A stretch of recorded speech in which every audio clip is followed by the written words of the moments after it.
வணக்கம் my fellow aspirants. நம்ம இன்னைக்கு இந்த வீடியோவில் என்ன பார்க்கலாம்னா 8th ஸ்டாண்டர்ட் ஹிஸ்ட்ரியில் இருக்கக்கூடிய ஒரு பாடம் தான் மக்களின் புரட்சி. இந்த வீடியோக்கான மெயின் ஃபோக்கஸ் என்னன்னு பார்த்தோம்னா, இந்த லெசனுடைய கான்செப்ட் ப்ளஸ் எசன்ஸ் என்ன அப்படிங்கிறத புரிஞ்சுக்கிறது தான். இந்த டெக்னிக் எப்படி நம்ம எடுத்துக்கலாம்னா, நம்ம ஸ்கூல் காலேஜெலாம் படிச்சிருப்போம். அப்போது நமக்கு டீச்சர் பாடம் நடத்துவாங்க. அதை நம்ம கிளாஸ் ரூமில் கவனிப்போம். கவனிச்சுட்டு வீட்டில் போய் ஒரு ஆக்டிவ் ரீகால் அதை எடுத்து படிக்கும்போது நமக்கு கிளாஸில் என்னென்னலாம் நடத்துனாங்க, என்ன கான்செப்ட் சொன்னாங்க, என்ன எக்ஸாம்பிள் சொன்னாங்க, அது முதற்கொண்டு நமக்கு ரீகால் ஆகும், ஞாபகம் வரும். ஸோ அப்படி தான் நம்ம படிப்போம். அதே மாடல் தான் இங்கேயும் நம்ம யூஸ் பண்ண போகிறோம். ஸோ அதனால் இந்த பிடிஎஃப்பில் நான் எதுவுமே ஹைலைட் பண்ண போகிறதில்ல. அதாவது இதெல்லாம் எக்ஸாமுக்கு முக்கியம், இதை மட்டும் படிக்கணும். ஜென்ரலாக லைன் பை லைன் வாசித்து நம்ம அந்த ஸ்டோரியை ஃபஸ்ட்டு புரிஞ்சிக்க போகிறோம். ஏன்னா அதுதான் பேஸ். அந்த பேஸ் நம்ம புரிஞ்சிட்டோம்னா ஆட்டோமேட்டிக்காக உங்களுக்கே ஐடியா வரும். ஓகே, இந்த பாயிண்ட்ஸ்லாம் நமக்கு முக்கியம், இந்த பாயிண்ட்ஸ் எக்ஸாமுக்கு கேட்கறதுக்கு வாய்ப்பு இருக்குன்னு நீங்களே நோட்ஸ் எடுக்க ஆரம்பிச்சிடுங்க. உங்களுக்கு தனியாக ஒருத்தர் நோட்ஸ் கொடுக்க வேண்டிய அவசியமே தேவைப்படாது.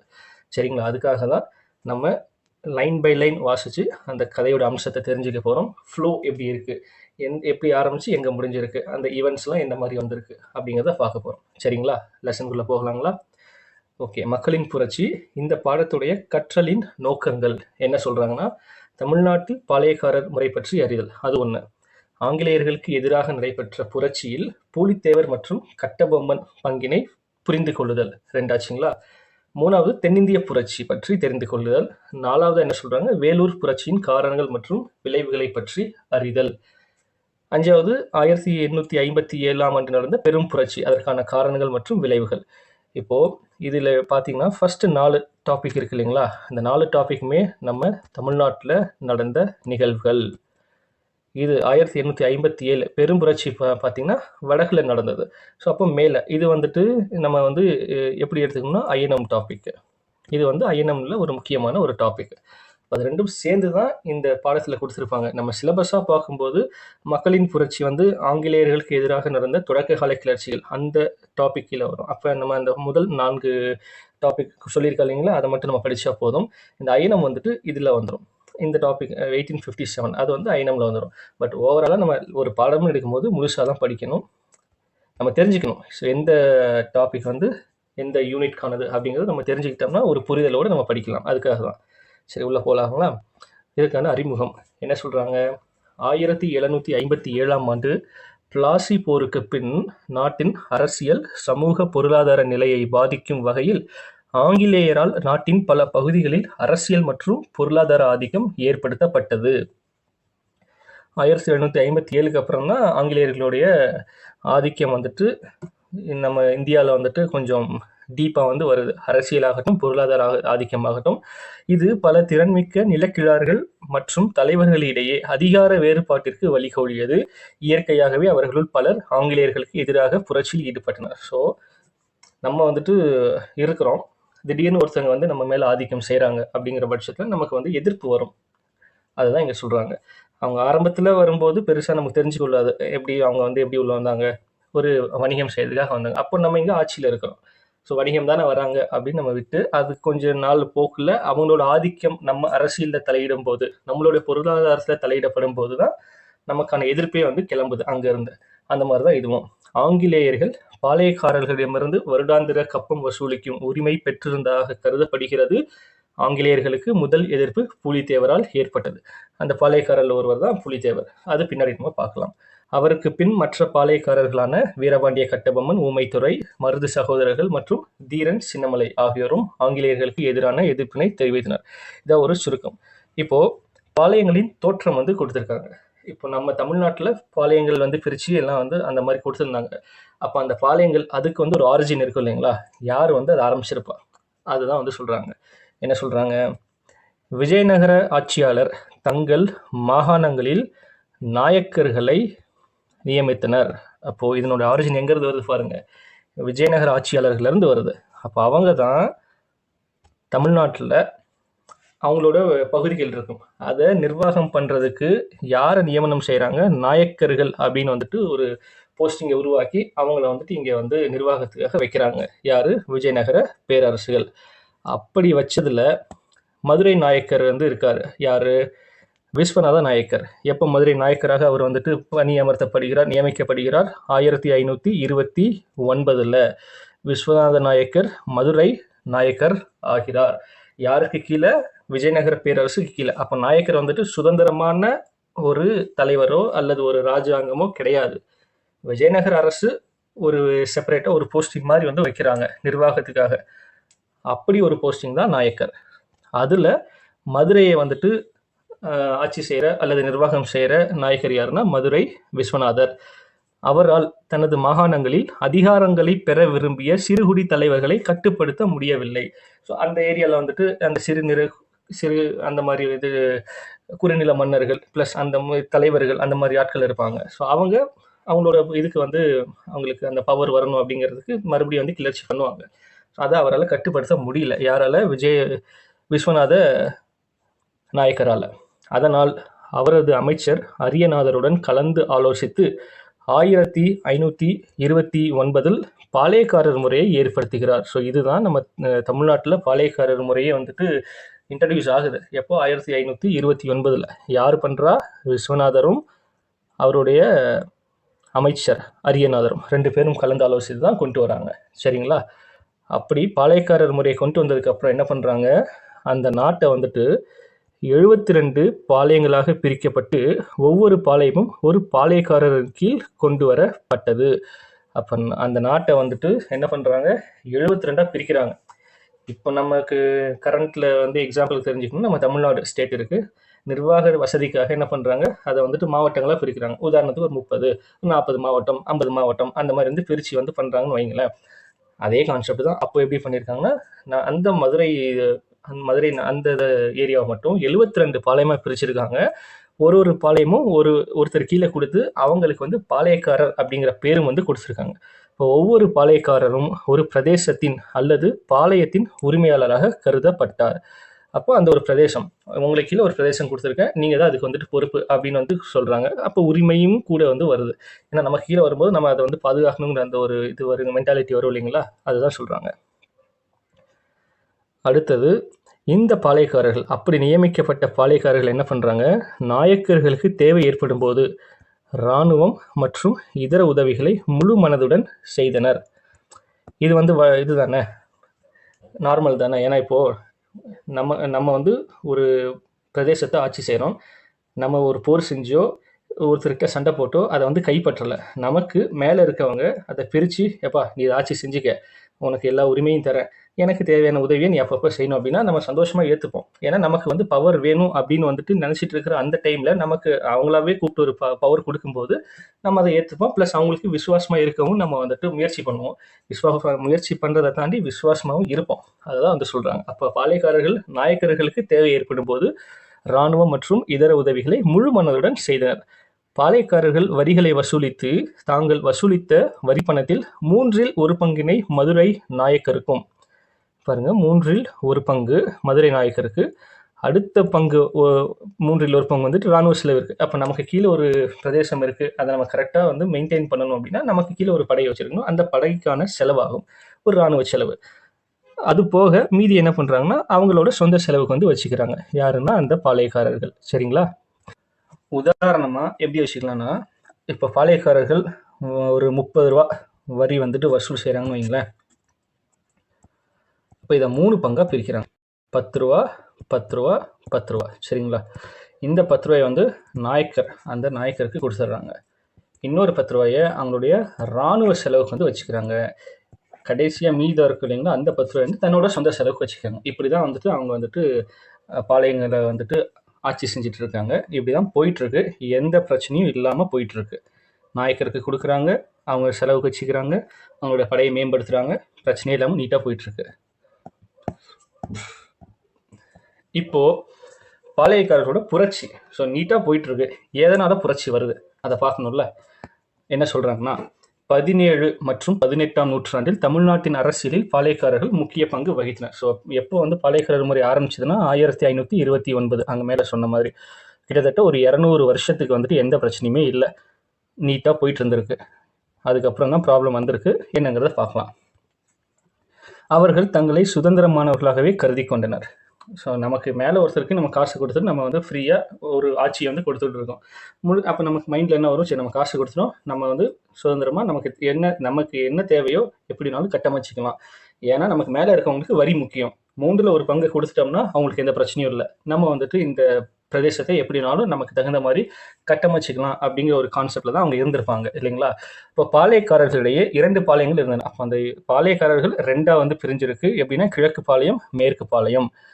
கிழக்கு பாளையம், மேற்கு பாளையம். இந்த கிழக்கு பாளையங்களில் வந்துட்டு யார் ஆட்சி செய்கிறாங்க? நாயக்கர்கள். கிழக்கு பாளையங்களில் ஆட்சி செஞ்சவங்க எல்லாம் நாயக்கர்கள். அவர் யாரோட அந்த கிழக்கு பாளையங்கள் மொத்தமாக யாருடைய கட்டுப்பாட்டு கீழே இருக்குன்னா கட்டபொம்மன் அவருடைய கட்டுப்பாட்டு கீழே தான் இருக்கு. சரிங்களா? அதே மேற்கு பக்கம் வந்தோம்னா மேற்கு பாளையங்களில் இருந்தவர்களாக வந்து மறவர்கள்.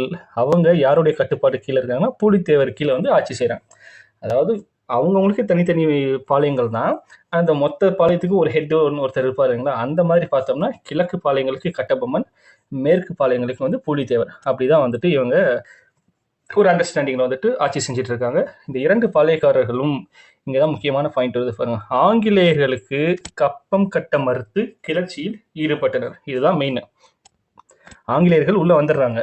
எப்படி வராங்க, எதனால வராங்க, பின்னாடி இருக்கு, நம்ம பார்ப்போம். அதுதான் பிரச்சனை. ஆங்கிலேயர்களுக்கு பாளையக்காரர்கள் கப்பம் கட்ட முடியாது அப்படின்னு தான் வந்து அந்த புரட்சியே வந்து ஆரம்பிக்கிறாங்க, கிளர்ச்சி ஆரம்பிக்குது. அப்படிதான் வந்து வரலாறு நமக்கு வந்து ஆரம்பிச்சிருக்கு. இப்போ பாளையக்காரர்களும் கிழக்கிந்திய கம்பெனிக்கும் இடையே ஆரம்ப கால போராட்டங்கள் அரசியலில் ஒரு வலிமையான பரிணாமத்தை பெற்றன. 1792ஆம் ஆண்டு கர்நாடக உடன்படிக்கையால் ஒருங்கிணைக்கப்பட்ட ஆங்கிலேய அதிகாரம் பாளையக்காரர்கள் மீது செலுத்தப்பட்டது. இங்க சொல்றாங்க இல்லைங்களா, ஏன் ஆங்கிலேயருடைய அதிகாரம் வந்துட்டு பாளையக்காரர்கள் மீது வந்து செலுத்தப்படுதுன்னா அதுக்கு ஒரு காரணம் இருக்கு. கர்நாடக உடன்படிக்கை 1792, அதன் மூலமா அவங்களுடைய ஆதிக்கம் வந்து விரிவடைஞ்சிருக்கு. அப்போ வந்து பாளையக்காரர்கள் அதனால பாதிக்கப்பட்டிருக்காங்க. இந்த உடன்படிக்கையின்படி ஆங்கிலேயர்கள் வரி வசூல் செய்யும் உரிமையும் பெற்றனர். ஸோ முக்கியமான விஷயத்துல கை வச்சிட்டாங்களா இவங்க வந்து பாளையக்காரர்கள் வந்துட்டு எதனால ஃப்ரீயா இருந்தாங்க, வரி வசூல் அவங்க செஞ்சாங்க. வரி வசூல் செஞ்சு அதில் ஒரு பகுதியை வந்து அங்கே கொடுத்துட்டு மீதியை வந்துட்டு இவங்களோட செலவுக்கும் ஃப்ரீயாக வந்து ஒரு பிரச்சனையெல்லாம் போயிட்டு இருந்தது. அதில் வந்து கை வைக்கிற மாதிரி வந்து ஆங்கிலேயர்கள் வராங்க, அந்த உடன்படிக்கையை தூக்கிட்டு வராங்க. எப்போ எங்கள் பாரு என்கிட்ட உடன்படிக்கை இருக்கு, இனிமேல் இந்த வரி வசூலாம் நான் தான் செய்வேன், முழு வரி வந்து எனக்கு தான் சொந்தம் அப்படின்னு வரும்போது இவ்வளோ நாள் இருந்தவங்களுக்கு அது வந்துட்டு இதாகுது, ப்ராப்ளம் ஆகுது. நான் இவ்வளோ நாள் இருந்துட்டு இருந்தேன், நீ புதுசாக வரியே அப்படின்னு வந்துட்டு அவங்களுக்குள்ள வந்துட்டு மோதல் ஆரம்பிக்குது. இதுதான் வந்து புரட்சிக்கான காரணம். அதன் விளைவாக பாளையக்காரர்களின் புரட்சி வெடித்தது. ஸோ நான் சொன்ன மாதிரி இருக்குங்களா.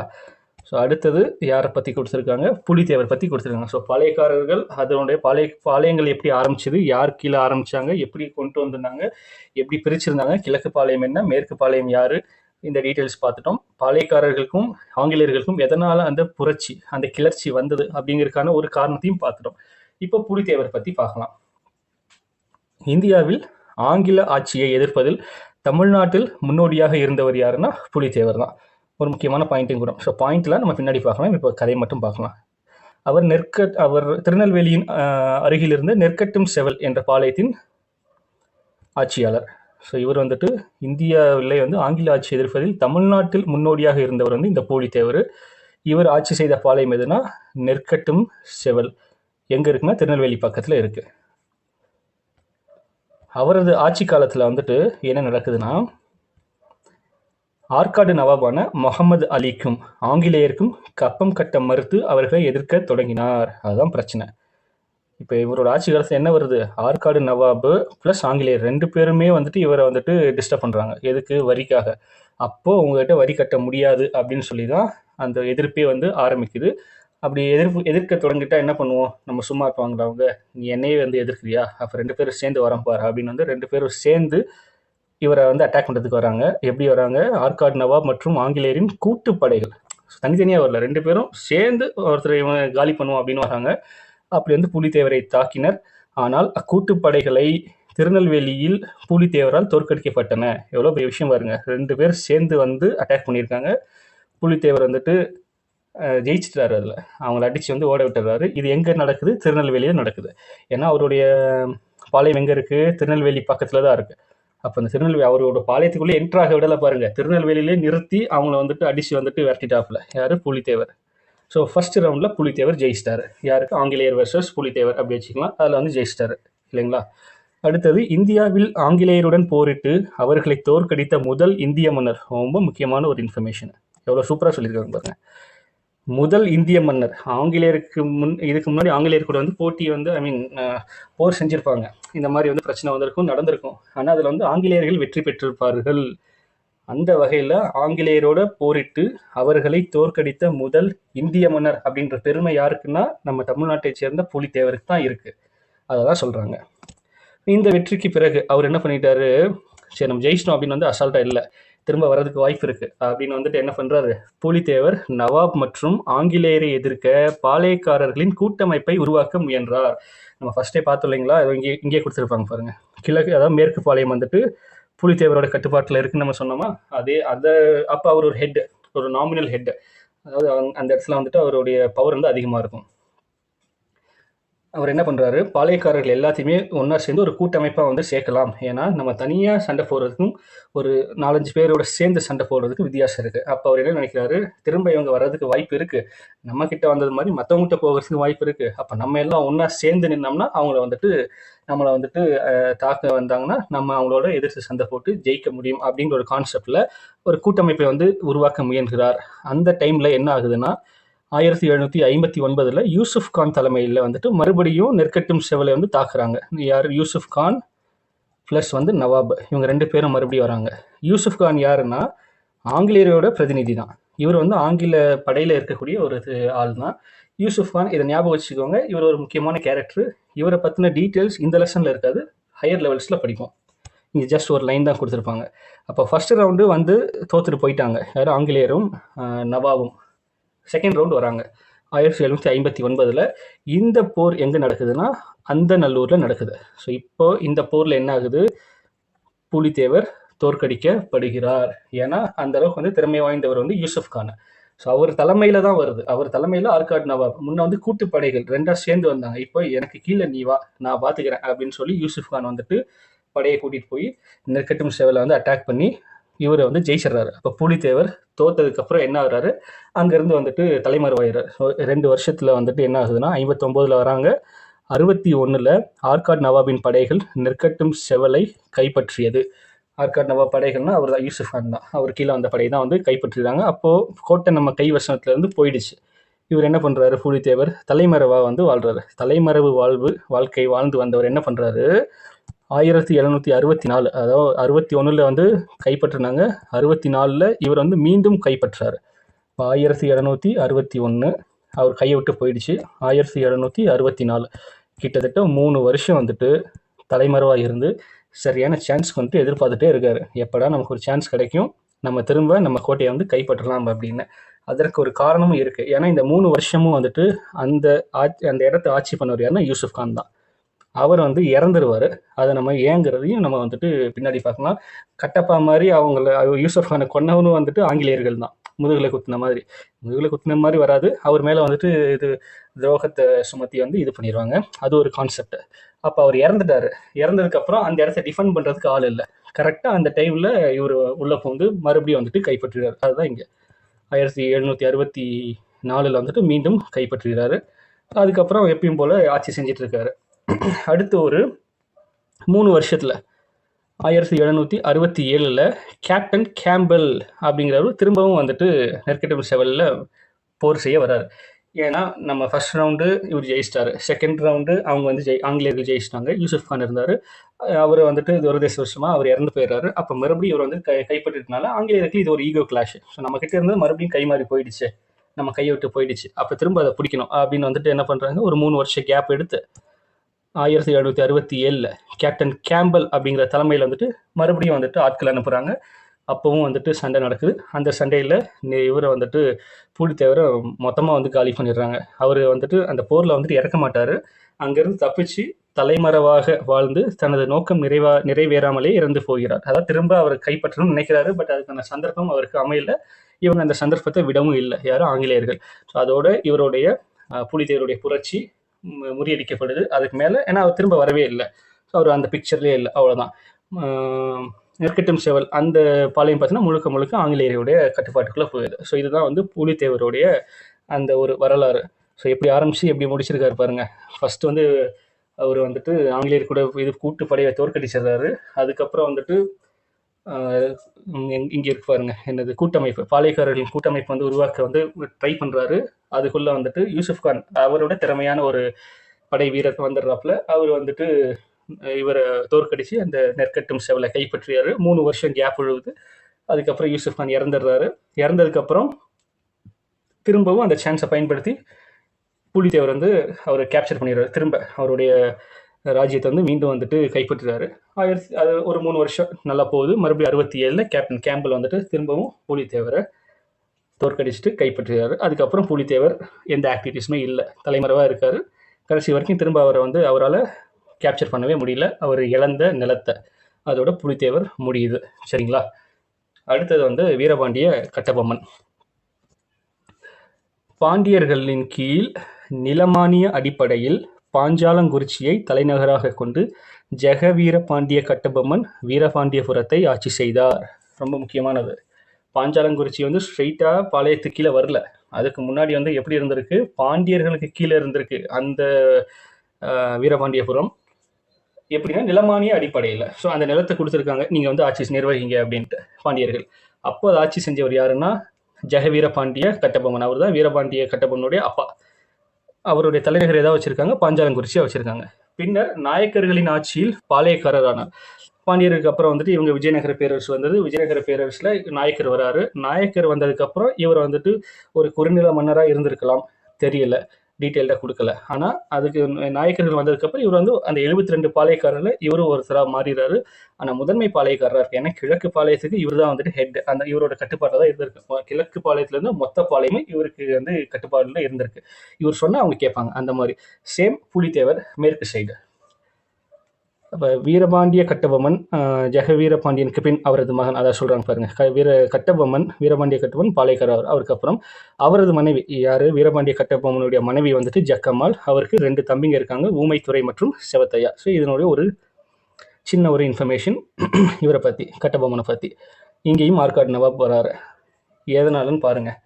விஜயநகர பேரரசின் வீழ்ச்சிக்கு பின் முகலாயர்கள் தெற்கில் தங்கள் மேலாண்மையை நிறுவினர். இப்போ புரியுதுங்களா?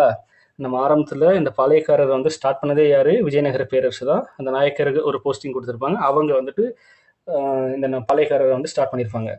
பாளையக்காரருக்கும் விஜயநகருக்கும் சம்மந்தம் கிடையாது. ஆனால் பாளையக்காரருக்கு யார் சம்மந்தம், நாயக்கர்கள். அவங்க யாரோட சம்மந்தப்பட்டவங்க, விஜயநகர பேரரசு. ஏன்னா விஜயநகர பேரரசு தான் நாயக்கங்கிற ஒரு போஸ்டிங்கே வந்து கொடுத்து அந்தந்த ஏரியாவுக்கு வந்து அனுப்பி வைக்கிறாங்க.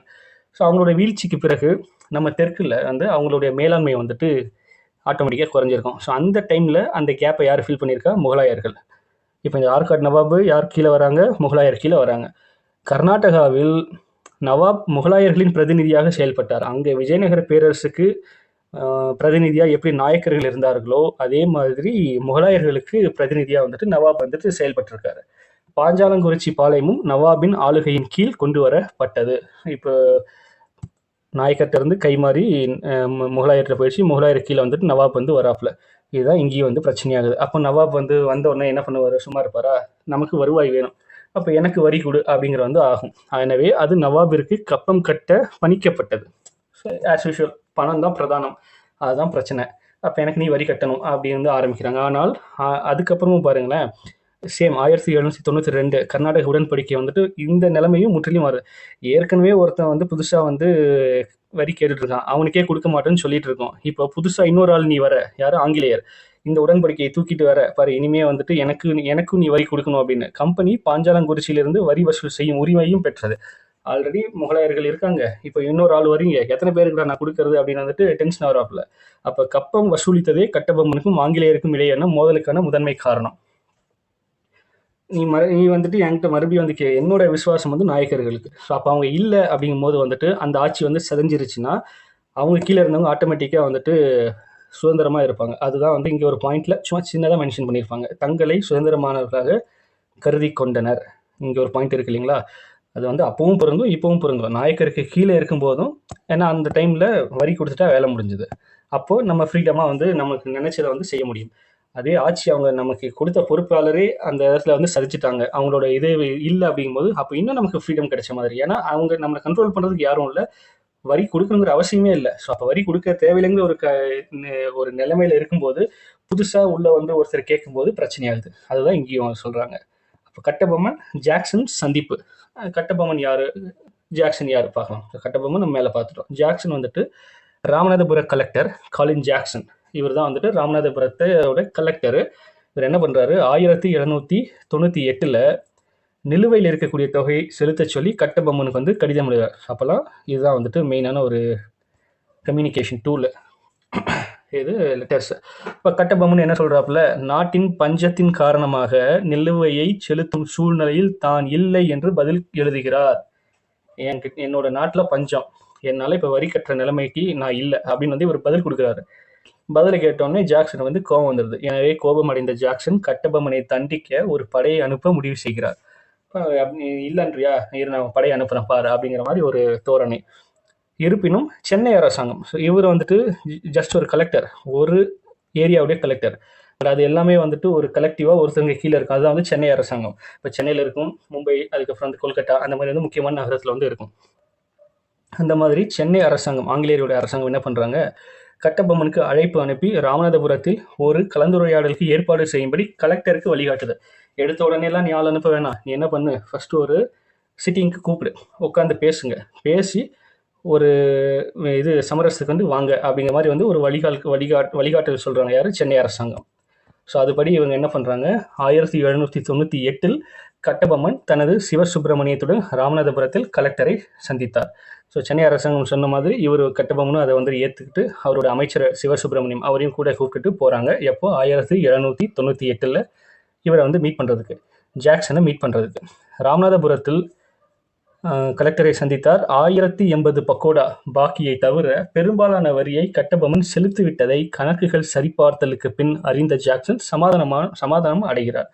அப்போ இன்னும் பெண்டிங் வந்து 1080 மட்டும்தான், மற்ற எல்லா வரியுமே வந்துட்டு இவர் கட்டபொம்மன் செலுத்திட்டாரு அப்படின்னு வந்து கணக்கு வழக்கெல்லாம் சரி பார்த்துட்டு ஓரளவுக்கு வந்து சமாதானம் ஆயிடுறாரு. இந்த சந்திப்பின் போது என்ன ஆகுதுன்னா, கட்டபொம்மனும் அவரது அமைச்சர் சுப்பிரமணியமும் ஜாக்சனின் முன் 3 மணி நேரம் நிற்க வைக்கிறார். அதாவது வந்துட்டு ஒரு அத்தாரிட்டி, ஹையரார்கி, நான் உன்னை விட மேலே, நீ என்னை பார்க்க வந்திருக்க, வெயிட் பண்ணு, நான் சொல்லும்போது தான் நீ வரணும் அப்படிங்கிற மாதிரி ஜாக்சன் வந்துட்டு கொஞ்சம் ஆணவத்தில் என்ன பண்ணுறாப்புலன்னா ஒரு 3 மணி நேரம் வந்து வெயிட் பண்ண வச்சிடறாப்புல. அப்போ என்ன ஆகுது, கலெக்டர் நிற்க வச்சதோடு இல்லாமல் இவருக்கு வந்து அந்த கிரட்ஜ் இருக்குது. இப்போ நம்ம ட்ரெண்டில் சொல்லணும் வன்மம். அதான் எடுத்த உடனே வந்துட்டு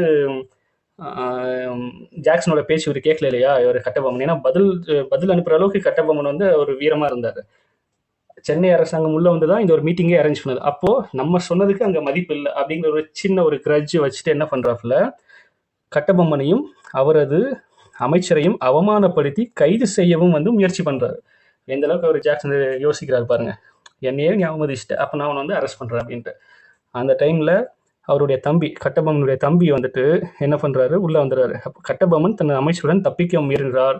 உடனே ஊமைத்துறை, அவருடைய தம்பி, தனது வீரர்களுடன் கோட்டைக்குள் நுழைந்து கட்டபொம்மன் தப்பிக்க உதவி செய்கிறார். அவர் வந்துட்டு அண்ணனை வந்து தப்பிக்க வச்சுறாரு. ஆனால் துரதிருஷ்டவசமாக என்ன ஆகுது, சிவசுப்பிரமணியம் கட்டபொம்மன் அவருடைய அமைச்சர் வந்து கைது செய்யப்படுகிறார். அப்போ அவரை வந்துட்டு தப்பிக்க முடியல, அவரை கைது செஞ்சிடறாங்க. அதோட அந்த நிகழ்வு அங்கே முடிஞ்சிருது. அடுத்தது என்ன ஆகுதுன்னா, எட்வர்ட் கிளைவ் மற்றும் கட்டபொம்மன். அப்போ இவங்க 2 பேருக்குள்ள என்ன நடந்ததுன்னு பார்ப்போம்.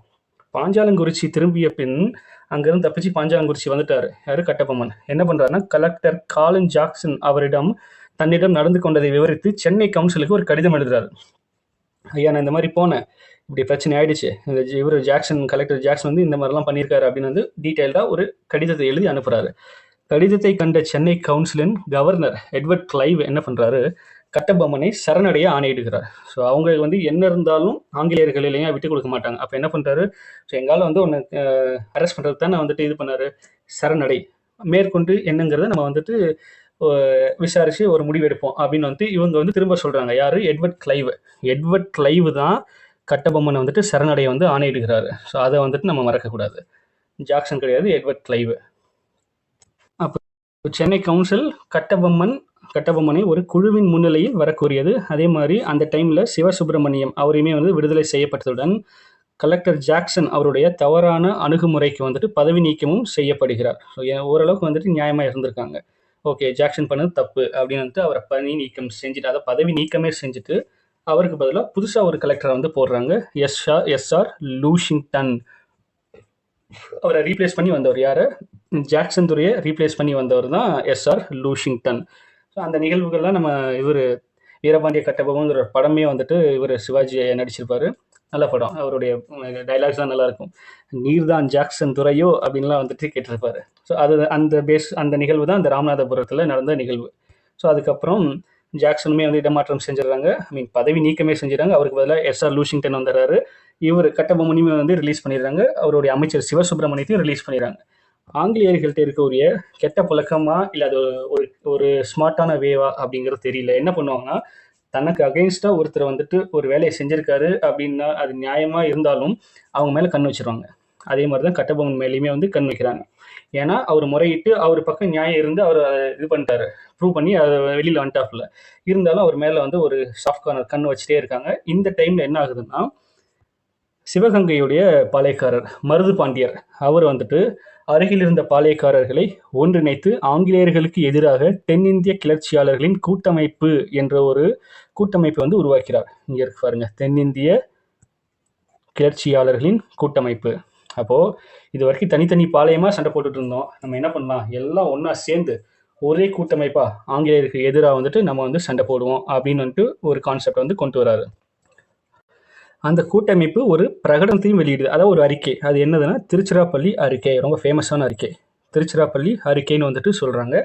அந்த அறிக்கையில் என்ன சொல்றாங்க, ஓப்பனாக வந்து டிக்ளேர் பண்றாங்க, ஆங்கிலேயருக்கு எதிராக நம்ம எல்லாம் ஒன்றா சேருவோம், அவங்களோட ஆதிக்கத்தை வந்துட்டு முறியடிப்போம், அப்படின்னு புரட்சி செய்வோம் அப்படின்னு வந்துட்டு ஒரு ஓப்பன் டிக்ளரேஷன் வந்துட்டு கொடுக்குறாங்க. அதோட அறிக்கை தான் வந்துட்டு திருச்சிராப்பள்ளி அறிக்கை. ஸோ இந்த கூட்டமைப்புக்குள்ள வந்துட்டு என்ன ஆகுது, கட்டபொம்மனுக்கு வந்து ஒரு இன்ட்ரெஸ்ட் வருது. பாருங்க, இந்த கிளர்ச்சி கூட்டம் இந்த கூட்டமைப்பின் மீது கட்டபொம்மன் ஆர்வத்துடன் இருந்தார். ஸோ நம்மகிட்ட ஏற்கனவே ஒரு பிரச்சனை நடந்திருக்கு. அப்போ நம்ம பாளையக்காரர்களெல்லாம் இந்த மாதிரி ஒரு இனிஷியேட்டிவ் பண்ணுறாங்க, ஒரு ஸ்டெப் எடுக்கிறாங்க போது ஸோ நமக்கும் போனால் நமக்கு சேஃபாக இருக்கும் அப்படின்னு வந்துட்டு ஒரு தாட்டில் அவர் வந்து ஒரு இன்ட்ரெஸ்டோடு இருக்கார். அப்போ என்ன பண்ணுறாரு, அவர் அங்கே போய் ஜாயினும் பண்ணிடுறாரு. அப்போது அந்த கூட்டமைப்பில் இணைய மறுத்த சிவகிரி பாளையம், இந்த பாளையம் வந்து அவங்களோட பெனிஃபிட்காக ஆங்கிலேயர்களுக்கு சப்போர்ட்டிவாக இருக்காங்க. ஆங்கிலேயருக்கு அடிபணிந்து கப்பம் கட்டி அவங்களுக்கு வந்து சப்போர்ட்டாக இருக்காங்க, அவங்க பக்கம் நிற்கிறாங்க. இந்த பாளையத்தை வந்துட்டு என்ன பண்ணுறாரு, அவங்ககிட்ட வந்து படைபலம் அதிகமாக இருக்கலாம், எப்படி வேணாலும் இருக்கலாம். அந்த பாளையத்தை வந்துட்டு இந்த கூட்டமைப்போட சேர்க்கறதுக்காக முயற்சி பண்ணுறாங்க. யாருன்னா இவர் கட்டபொம்மன். இந்த கிளர்ச்சி கூட்டமைப்பில் இணைய மறுத்த சிவகிரி பாளையத்தின் மீது கட்டபொம்மன் தனது செல்வாக்கை செலுத்த முயன்றார். நீ என் கூட இந்த கூட்டமைப்பில் வந்துரு அப்படின்னு வந்துட்டு பண்ணுறாப்புல. அவர் வந்துட்டு கட்டபொம்மன் சிவகிரியை நோக்கி முன்னேறினார். அப்போ அவங்க வரல அப்படிங்கும்போது என்ன பண்ணுறாரு, நீ வரலையா, நான் ஒன்று காலி பண்ணிட்டு அந்த இதை வந்து நானே எடுத்துக்கிறேன் அப்படின்ற மாதிரி வந்து இவர் வந்து சிவகிரியை நோக்கி போகிறாரு. சிவகிரி பாளையக்காரர் கம்பெனிக்கு கப்பம் கட்டுவராக இருந்ததால் கம்பெனி கட்டபொம்மனின் சிவகிரி மீதான படையெடுப்பு தங்கள் அதிகாரத்திற்கு விடப்பட்ட சவாலாகவே கருதினர்.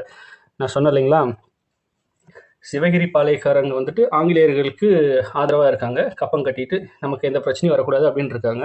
அப்போ அவங்களுக்கு ஒரு பிரச்சனை வருதுன்னா அவங்களுக்கு மேலே இருக்கவங்க தான் அதை வந்துட்டு இது பண்ணுவாங்க. அப்போது ஆங்கிலேயர்கள் எப்படி யோசிக்கிறாங்க, எனக்கு கீழே ஒரு ஆள் இருக்கான், அவன் நீ தொடர அப்படின்னா என்ன தொடர மாதிரி அர்த்தம், அப்போ நாங்கள் உள்ளே வருவேன் அப்படின்னு வந்துட்டு ஆங்கிலேயர்கள் என்ன பண்ணுறாங்க, ஆங்கிலேயர்கள் சொல்ல விட கம்பெனி தான் இங்கே எல்லாமே பாருங்கள், கம்பெனி தான் வரும். இது பிரிட்டிஷ் அரசாங்கமே கிடையாது, இது வந்து கிழக்கிந்திய கம்பெனி. இவ்வளவு சேட்டப் பண்ணதுமே வந்துட்டு ஒரு கம்பெனி. எது வரைக்கும் 1857 வரைக்கும், 57 இந்த பெரும்புரட்சி வரைக்கும். பெரும்புரட்சி நடந்ததுக்கு அப்புறம் தான் கிழக்கிந்திய கம்பெனியோட இது வந்துட்டு முடிவுக்கு கொண்டு வரப்பட்டு டைரக்டா வந்து இங்கிலாண்டே வந்து உள்ள வருது, பிரிட்டிஷ் அரசாங்கமே உள்ள வருது. அது வரைக்கும் ஒரு கம்பெனி மட்டும்தான் இவ்வளவு வேலையும் செஞ்சிருக்கு. சரிங்களா, அப்போ கம்பெனி வந்து என்ன பண்ணுறாங்க, பாஞ்சாலங்குறிச்சி நோக்கி படையை வந்து இது பண்ணுறாங்க. நீ இங்கே வந்தீங்கன்னா நான் அங்கே வரேன் அப்படின்ட்டு. பாஞ்சாலங்குறிச்சி வீழ்தல். ஆங்கிலேயர்கள் கம்பெனிக்காரங்க எல்லாமே கொஞ்சம் மாடர்ன் டெக்னாலஜி, அந்த டைமில் அவங்ககிட்ட modern weapons plus modern technology இருக்கும். மாடர்ன் டெக்னாலஜினா அவங்களுடைய அந்த ஒரு வியூகங்கள் அது மாதிரி வந்து சொல்லலாம், மாடர்னைஸ்டாக இருக்கும். அப்போ அவங்க எப்பவுமே ஒரு படி முன்னாடி தான் இருப்பாங்க, எல்லா பொருளையுமே முடிஞ்ச அளவுக்கு ஜெயிச்சிருவாங்க. அதுதான் வந்து அவங்களோட ஸ்பெஷாலிட்டி அந்த டைமில். அப்போ பாஞ்சாலங்குறிச்சியும் அதுக்கு விதிவிலக்கல்ல, அதுவுமே வந்து வீடுது. எப்படின்னு பார்ப்போம். 1799 செப்டம்பர் 5ஆம் நாள் மேஜர் பானர்மன் இவர் தான் வந்து ஃபஸ்ட்டு பாஞ்சாலங்குறிச்சியை நோக்கி தன்னுடைய படையை வந்து நகர்த்தினார். சரிங்களா, ஆங்கிலேய படை பாஞ்சாலங்குறிச்சி கோட்டையின் அனைத்து செய்தி தொடர்புகளையும் துண்டித்தது. எந்த ஒரு வகையிலயும் வந்து செய்தி வெளியே போகக்கூடாது. அதாவது செய்தி வெளியே போகக்கூடாதுன்னா, ஒரு உதவிக்கு வேற யாரும் வரக்கூடாது. அதை தனிமைப்படுத்துறாங்க. இப்பலாம் வந்து ஏதாவது பிரச்சனை ஆயிடுச்சுன்னா வந்து இது இன்டர்நெட் கட் பண்றாங்க இல்லைங்களா? ஸ்ப்ரெட் ஆகக்கூடாதுன்னு. ஏன்னா அந்த இது வந்து நியூஸ் வந்து வெளியில போயிட்டு அதுக்கு ஆதரவோ இல்ல அதுக்கு எகைன்ஸ்டாவோ யாரும் வரக்கூடாது. அதுக்காக பண்றது தான். அந்த டெக்னிக் அப்பயே பண்ணியிருக்காங்க. அதுக்கப்புறம் கோலார்பட்டியில் நடந்த சண்டையில் சிவசுப்பிரமணியம் கைது செய்யப்படுகிறார். மறுபடியும் அவர் வந்து கைது செஞ்சுறாங்க. யாரு? சிவசுப்பிரமணியம். கட்டபொம்மன் புதுக்கோட்டைக்கு தப்பிச்சு சென்றாரு. பாவம் சிவசுப்பிரமணியத்துக்கு வந்துட்டு தப்பிக்கிறதுக்கான திறன் பத்தலையோ நம்ம தெரியல. 2 முறையும் கைது ஆயிட்டாரு. கட்டபொம்மன் 2 முறையும் தப்பிச்சிடுறாரு. தப்பிச்சு எங்க போறாரு?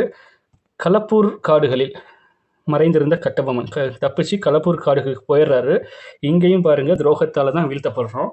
எப்படின்னா களப்பூர் காடுல கட்டபொம்மன் வந்து மறைஞ்சிருக்காரு. அப்போ புதுக்கோட்டையோட ராஜா விஜய ரகுநாத தொண்டைமான் கைது செய்து என்ன பண்றாரு? ஆங்கிலேயர்கிட்ட வந்து ஒப்படைச்சிடறாரு. ஒரு கம்பெனியிடம் ஒப்படைத்தார். கம்பெனி ஆங்கிலேயர்னு சொல்றாரு, கம்பெனின்னு நம்ம ஞாபகம் வச்சுக்கலாம். இது அந்த படத்துல கட்டபொம்மன் படத்துல ஒரு சூப்பர் டைலாக் வரும். நான் இப்போ ஞாபகம் இல்லை, டக்குன்னு ஞாபகம் இல்லை. இவர் வந்து சூப்பரா சொல்லுவார். சிவாஜி ஐயா வந்துட்டு இந்த விஜய ரகுநாத தொண்டைமான் அவரை இறக்கி அந்த ஞாபகம் வந்துச்சு. எட்டப்பன் தான் வந்துட்டு நம்மளோட வந்துட்டு அந்த துரோகின்ட்டு வந்து நான் நினைச்சிட்டு இருந்தேன். ஆனா எட்டப்பனுக்கும் அப்ப நான் அப்படின்னு வந்து விஜய ரகுநாத தொண்டைமான் வந்து காட்டிட்டாருங்கிறத வந்து ஒரு வழி மிகுந்த இது வந்து அந்த ஒரு டைலாக் இருக்கும். சூப்பரா இருக்கும். அது அந்த மாதிரி வந்து ஒரு துரோகத்தை செஞ்சிருவாரு. அவருக்கு இது வந்து கைது பண்ணி கம்பெனிகிட்டே வந்து கொடுத்துட்டாரு. அப்போ என்ன பண்ணுறாங்க? பாஞ்சாலங்குறிச்சி கோட்டை வீழ்ந்த பிறகு பானர் மேன் என்ன பண்ணுறாருன்னா கைதிகளை பாளையக்காரர்களின் அவைக்கு அழைத்து சென்று ஒரு விசாரணைக்கு பிறகு அவர்களுக்கு மரண தண்டனை விதிக்கிறார். முடிஞ்சிருச்சு. கொண்டு போய் வந்து மரண தண்டனை. இதில் வந்து சும்மா இந்த விசாரணைகள்லாம் அதெல்லாம் வந்து சும்மா இதெல்லாம் வந்துட்டு இந்த கம்பெனிக்காரனுங்கெல்லாம் அது வந்து ஒரு கண்துடைப்பு. கொண்டு போனால் முடிஞ்சது. ஒன்று வந்துட்டு நாடு கடத்திடுவாங்க, இல்லைன்னா மரண தண்டனை. அப்போ என்ன பண்ணுறாங்க? ஃபர்ஸ்ட் பலியாக அவர் யாருன்னா சிவசுப்பிரமணியம். அவர் தான் நாகலாபுரத்தில் வந்துட்டு தூக்கில் போட்டுடுறாங்க. பாருங்க, நாகலாபுரத்தில் சிவசுப்பிரமணியம் தூக்கிலிடப்பட்டார். அடுத்தது அக்டோபர் 16ஆம் நாள் பாளையக்காரர் அவையின் முன் கட்டபொம்மன் விசாரிக்கப்படுகிறார். அதே நாளில் வந்துட்டு அக்டோபர் 16 அதே நாளில் கட்டபொம்மன் கயத்தாறு என்ற இடத்தில் தூக்கில் இடப்படுகிறார். கயத்தாறு. ஸோ இந்த மாதிரி ஈவெண்ட்ஸ்லாம் நம்ம கொஞ்சம் முக்கியம். இப்போ நம்ம பாயிண்ட்ஸ் பேசிஸ்லேயும் நம்ம பின்னாடி பார்ப்போம். அப்போது இவர் நாகலாபுரத்தில் தூக்கிலிடப்பட்டவர் சிவசுப்பிரமணியம். கயத்தாறு, இங்கே பாருங்க, கயத்தாறில் தூக்கிலிடப்பட்டவர் யாருன்னா கட்டபொம்மன். சரிங்களா? ஸோ இவ்வாறான கட்டபொம்மனின் வீரம் பற்றி பல நாட்டுப்புற கதைப்பாடல்கள் இன்றும் பெருமையாக கூறுகின்றன. அவை அவருடைய நினைவை மக்களிடையே நீங்காமல் வைத்திருக்கின்றன. ஓகேங்களா? ஸோ இப்போ கட்டபொம்மனுடைய வரலாறு பார்த்துட்டோம். பூலித்தேவர் அவருடைய கிளர்ச்சி அதையவே பார்த்துட்டோம். ஸோ இதோட இந்த வீடியோ வந்து நிறைவுக்கு வருது. ஏன்னா அடுத்தது வந்துட்டு யார் இருக்காங்கன்னா வேலுநாச்சியார். அவங்க வேலுநாச்சியார் இருக்காங்க. அதுக்கப்புறம் வந்துட்டு மருது சகோதரர்கள். அது போக மருது சகோதரர்களுடைய அந்த திருச்சிராப்பள்ளி பிரகடனம், அதாவது தென்னிந்திய கூட்டமைப்பு இது பண்ணாங்களே, தென்னிந்திய கிளர்ச்சின்னு அதை சொல்லுவாங்க. அவங்கள பற்றி பார்க்குறோம். அதுக்கப்புறம் தீரன் சின்னமலை, அதை தொடர்ந்து வேலூர் கழகம். ஸோ இவ்வளவும் இருக்குது. நம்ம பார்ட் பை பார்ட்டாகவே பார்க்கணும். பொறுமையாகவே நிதானமாக நீட்டாக வந்து படிப்போம். சரிங்களா? ஸோ நெக்ஸ்ட் பார்ட்டில் வந்துட்டு நம்ம வேலுநாச்சியார் ப்ளஸ் வந்துட்டு மருது சகோதரர்கள் அவர்களுக்கு சம்மந்தப்பட்ட கிளர்ச்சி அது எல்லாமே பார்ப்போம். சரிங்களா? ஸோ நெக்ஸ்ட் வீடியோவில் பார்க்கலாம். நன்றி, வணக்கம்.